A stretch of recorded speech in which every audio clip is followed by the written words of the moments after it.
Приятели, аз съм Джен.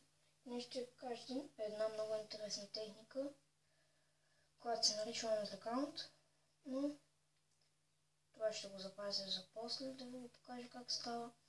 Но за сега да почвам с техниката. Първо да ви покажа. Аз имам 1, 2, 3, 4 обърнати карти. Като щракна с пръсти, едната се обръща. Как става?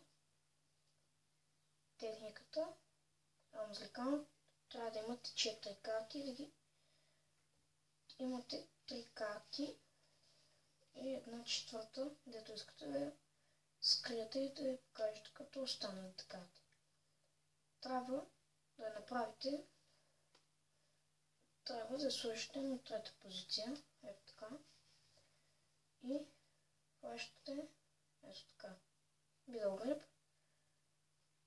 Не битъл грип, забравих как беше, но някой път ще направя тези техники, как се хваща. И така. В началото избутваме само, взимаме една карта, най-главната карта, после трябва да направим две движения. Ето така, слагаме на долната карта, избутваме две карти. Тук мога да се видя. Аз не мога бавно, но бързо, много хубаво. Ето така, сега ще го покажа бързо. 1, 2, 3, 4. И ето, много лесно. Сега ще ви покажа за какво става дума. Чакайте само да намеря други карти. Намерих други карти, но аз съм сигурен, че вие ще разберете какво става. Още за последен път да ви покажа. Тук се видя, извинете.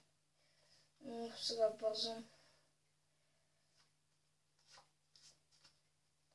И това е, може да щракнете с пръсти. Може да направите така. И да разстилате.